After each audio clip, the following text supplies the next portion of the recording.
So Lawson, you are a quiet, stoic guy off the floor, but on the floor, you are a verbal communicator. Where does that come from? Why the two different sides of Lawson Lovery? I've talked to my parents, and they both played college basketball, and they just told me you got to be two different people if you want to be good at the game. You got to be someone else on the court, someone that's going to contribute and find ways to win no matter what. And I found that with my voice and trying to communicate to my guys and try to tell them where to be on defense and try to anchor that defense in the back, because I can see everything on the court being a center and playing back there near the rim. So I'm just kind of two different people. I'm one person on the court, one person off the court. It's kind of a good outlet for me though, and so I can be that stoic, quiet guy off the court because I get it all out there on the court and give it all I got out there. This team's an interesting team because, like most teams in college basketball, it got turned over in the offseason. You guys have 7, 8, 9 new faces this year. But through the first month of the season and even into kind of fall camp, it felt like a very close-knit, connected group.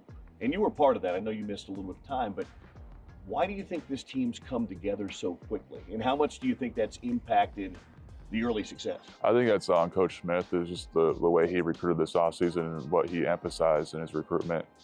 It's just he wanted to get guys that want to play together and want to play as a team, and guys that are good people off the court. And so it's easy to get along with guys off the court, and so that's credit to him and who he's brought in, and that's helped us have such good chemistry going into the season, even though we have all these new guys. And it should feel more difficult than it is, but it's really not, and so I'm happy to be on this team with these guys.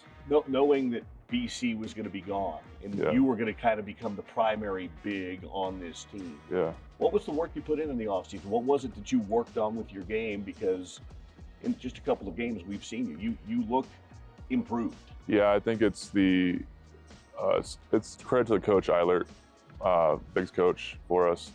He's really worked with me on finishing through contact, going into Big 12 play. We know it's going to be a lot more physical league than the Pac-12. And just being able to do that will open up a lot of opportunities for me to score the ball a little bit better, as well as just being better, even better on defense and communicating, and being a better rebounder as well, being able to track that ball, see where it comes off the rim and tracking it down and hunting it down and grabbing it with two hands every time. Last thing, with the caliber of opponents coming in this year, quality of teams in the Big 12, a home court advantage could be huge. What would you say to Utah fans about coming out and supporting this team? Yeah, I mean, the more you're here, the more I think we win. Honestly, the more you guys cheer loud, the better we'll perform. I feel like it's even if there's no fans in this place, it's a very hard place to play. I know this coming from Colorado, but when you guys are here, it makes it exponentially way harder to play here. And we love all you guys coming to the games. Doesn't matter who you are. We just want you to come, and we love all your support. And thank you guys for coming already. So I feel like we've had some good support so far, and I hope you guys come to more games, basically.